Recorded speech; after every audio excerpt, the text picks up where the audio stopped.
Welcome to Lata ZAZ online classes. This is part 4 of atomic structure. పరమాణు నిర్మాణం అనే పాఠంలో 4వ భాగాన్ని చెప్పుకుంటున్నాం. 3వ భాగంలో మనం బోర్ పరమాణు నమూనా గురించి చెప్పుకున్నాం. దాంట్లో కొన్ని పరిమితులు ఉండడం వలన ఏమైంది అంటే బోర్ నమూనా హైడ్రోజన్ యొక్క రేఖావర్ణ పటాన్ని వివరించడంలో విజయవంతం అయింది. కానీ ఆ రేఖావర్ణ పటంలో రేఖలు కొన్ని ఉపరేఖలుగా విడిపోవడాన్ని వివరించలేకపోయింది. కాబట్టి ఈ రేఖావర్ణ పటంలోని రేఖలు ఉపరేఖలుగా విడిపోవడాన్ని విశదీకరించేందుకు సోమర్ఫెల్డ్ అనే శాస్త్రవేత్త బోర్ నమూనాను కొంచెంగా సవరించాడు, ఆధునీకరించాడు అని చెప్తాం. మరి సోమర్ఫెల్డ్ ఏం చెప్పాడు అంటే బోర్ పరమాణు నమూనాలోనే సోమర్ఫెల్డ్ ప్రతిపాదించిన మార్పులు ఏమిటి అంటే బోర్ ప్రతిపాదించాడు వృత్తాకార కక్షను. దీన్ని అలాగే ఉంచుతూ దీంతో పాటు సోమర్ఫెల్డ్ దీంట్లో దీర్ఘవృత్తాకార కక్షను కూడా కలిపాడు. అంటే ఈ పరమాణు కేంద్రకము ఈ దీర్ఘవృత్తాకార కక్ష యొక్క 2 ప్రధాన నాభులలో ఒకదానిపై ఉంటుంది అని ప్రతిపాదించాడు. ఒక కేంద్ర బలం యొక్క ప్రభావానికి లోనై ఆవర్తన చలనంలో ఉన్న కణం దీర్ఘవృత్తాకార కక్ష ఏర్పాటుకు దారితీస్తుంది అనే విషయం అతను ఈ ప్రతిపాదన చేయడానికి దారితీసింది. అంటే ఏదైతే కేంద్రం ఉంటుందో ఈ కేంద్రం యొక్క బలం యొక్క ప్రభావానికి లోనే ఈ ఆవర్తన చలనంలో ఉన్న కణం ఏమవుతుంది, ఇది దీర్ఘవృత్తాకార కక్షలో అది చలిస్తుంది. అందువల్ల సోమర్ఫెల్డ్ ఏం చెప్పాడు, ఇవి దీర్ఘవృత్తాకార కక్షలుగా ఉంటాయని చెప్పాడు. అయితే సోమర్ఫెల్డ్ ఈ పరమాణులోని మొదటి కక్షను అలాగే ఉంచాడు, అంటే వృత్తాకార కక్షలో ఉంచాడు. దీనికి n విలువ 1 అని మరియు l విలువ 0 అని చెప్పాడు. అంటే ఏదైతే ఇది ఉందో వృత్తాకార కక్ష మొదటి కక్ష, దీని యొక్క విలువలు n = 1, l = 0 అన్నమాట. మరి ఇక రెండవ కక్ష విషయానికి వస్తే మనకి బోర్ రెండవ కక్ష ఏదైతే ఉందో దీంట్లో ఒక వృత్తాకార కక్ష, ఒక దీర్ఘవృత్తాకార కక్ష. కాబట్టి ఇది n = 2 కాబట్టి l = 0 మరియు l = 1. అంటే ఇక్కడ lకి 2 విలువలు ఉన్నాయి. అందువల్ల 2 కక్షలు ఇక్కడ మనకి కనిపిస్తున్నాయి. ఇది ఎప్పుడు n = 2 అయినప్పుడు l విలువలు 2 ఉంటాయి. n = 1 ఉన్నప్పుడు l విలువ 1 ఉంటుంది, అది 0. అదే n = 2 ఉన్నప్పుడు l విలువ 0తో పాటు 1 అని కూడా ఉంటుంది. కాబట్టి ఇక్కడ 2 కక్షలు ఉంటాయి, ఒకటి వృత్తాకార కక్ష, ఇంకొకటి దీర్ఘవృత్తాకార కక్ష. మరి n = 3 అయితే ఏమవుతుంది చూడండి. n = 3 అయినప్పుడు మనకి l = 0, l = 1, l = 2. అంటే దీనికి 3 విలువలు ఉంటాయి. అప్పుడు ఒక వృత్తాకార కక్ష, 2 దీర్ఘవృత్తాకార కక్షలు. కాబట్టి ఇది వృత్తాకార కక్ష అంటే l = 0, ఇది l = 1 దీర్ఘవృత్తాకార కక్ష. అదే విధంగా l = 2కు ఇంకొక దీర్ఘవృత్తాకార కక్ష.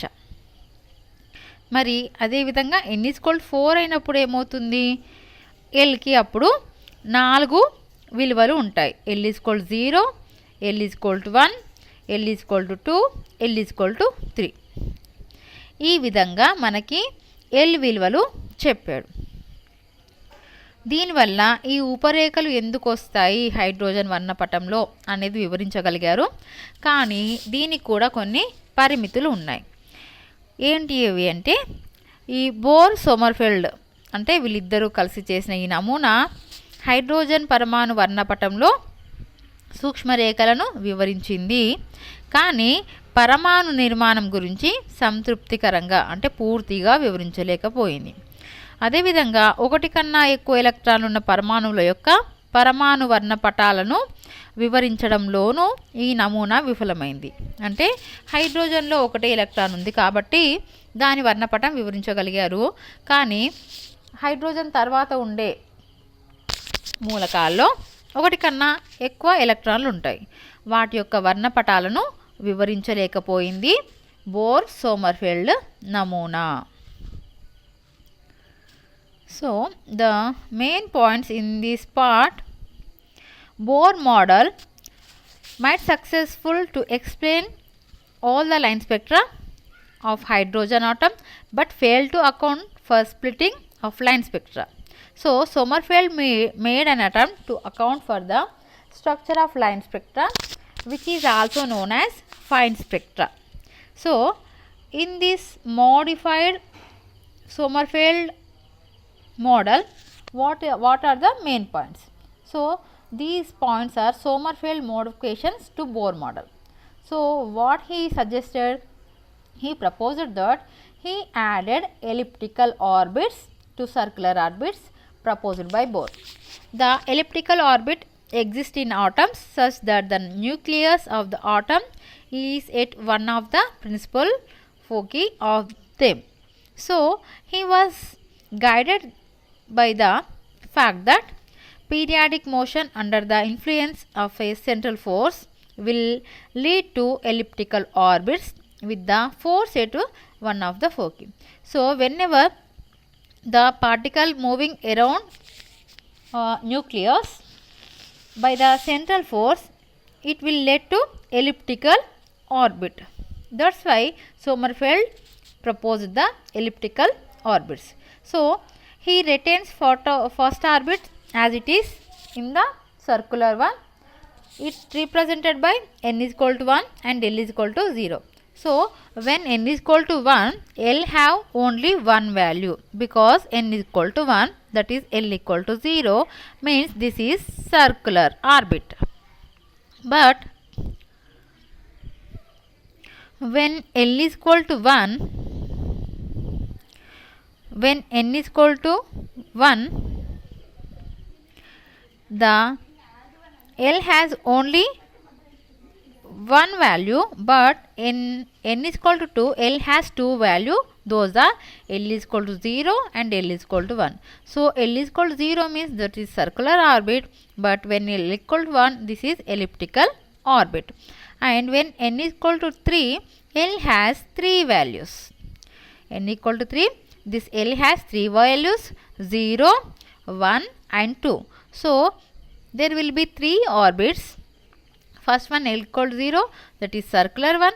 When L equal to 1, this is elliptical one, and L equal to 2, another elliptical orbit. So in this way, when value of n increasing, the L values also increasing, so elliptical orbitals also increasing. So when n equal to 4, there will be L values, 4 values, L equal to 0, L equal to 1, L equal to 2 and L equal to 3. So 1 circular orbit and 3 elliptical orbits. But this model successfully, this Bohr-Sommerfeld model does not provide satisfactory picture of the structure of atom in general, and this model failed to account for the atomic spectra of atom more than 1 electron.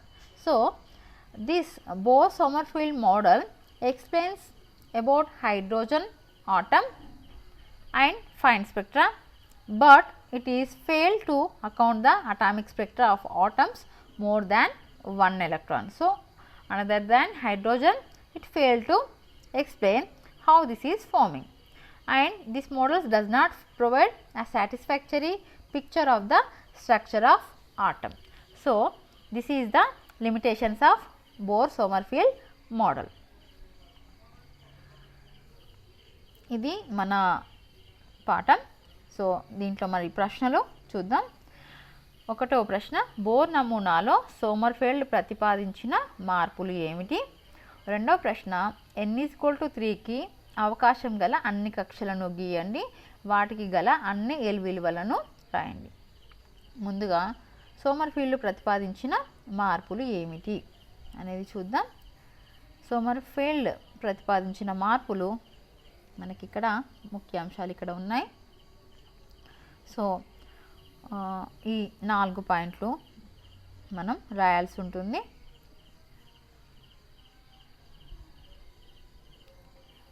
ఇవి ప్రతిపాదించిన మార్పులు. ఇది మీ ఒకటో ప్రశ్నకి జవాబు. ఇక రెండో ప్రశ్న, n ఈక్వల్ టు 3 అయినప్పుడు కక్షలన్నిటినీ మనం గీద్దాం. సో n ఈక్వల్ టు 3 అయినప్పుడు మనకి ఎల్ విలువలు కూడా 3 ఉంటాయి. అంటే ఇది మన రెండో ప్రశ్నకి జవాబు. ఎల్ ఈక్వల్ టు 3 కక్షల్ని మీరు గీయాలి అండ్ 3 విలువలు మనం రాస్తాం. ఇది మన రెండో ప్రశ్నకి జవాబు. English medium first question, what are the modifications made by Sommerfeld to Bohr's model? And second question, draw all orbits for n equal to 3 and mention the values of L. So first of all, modifications proposed by Sommerfeld. These are the Sommerfeld proposals. So this is your first answer. And second one, you have to draw all orbits when n equal to 3. When n equal to 3, L has 3 values because n equal to 3 and there will be 3 orbits. So this is your second answer and you have to draw these orbits also. So తర్వాత ప్రశ్న మనకి బహుళైచ్ఛిక సమాధానాలు ఉన్నాయి. రెండు ప్రశ్నలు. n equal to 2కు l విలువలు. n equal to 2కు l విలువలు ఎన్ని ఉంటాయి? 2 ఉంటాయి. ఎందుకంటే ఇక్కడ n ఈక్వల్ టు 2 కాబట్టి. అవి ఎక్కడి నుంచి స్టార్ట్ అవుతాయి? 0 నుంచి స్టార్ట్ అవుతాయి. కాబట్టి 0, 1 అనేవి l విలువలు. అంటే ఏ అనేది మన కరెక్ట్ ఆన్సర్. ఇక సోమర్ఫీల్డ్ ప్రకారం కేంద్రకం యొక్క స్థానం ఎక్కడ ఉంటుంది? నాభి వద్ద ఉంటుంది. కాబట్టి నాభి వద్ద అంటే ఏ అనేది ఆన్సర్.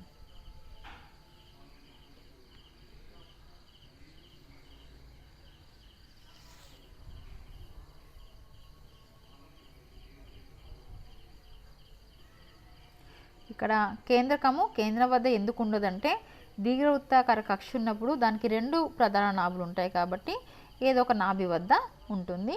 అది మన ఆన్సర్ అవుతుంది. ఇక English medium third question. Okay, multiple choices. Choose the correct answer. First one, L values for n equal to 2. If n equal to 2, L has 2 values because this is 2 and the L value start from 0. So 0 and 1 is the correct answer. So A is correct answer. And last one, according to Sommerfeld, the nucleus existed at focus. So at focus, this is your answer. A is your answer. So this is your worksheet. So if you like the video, if you understood well, like the video, share to your friends, and first of all subscribe the channel for more videos and all worksheets of physical science of class 10.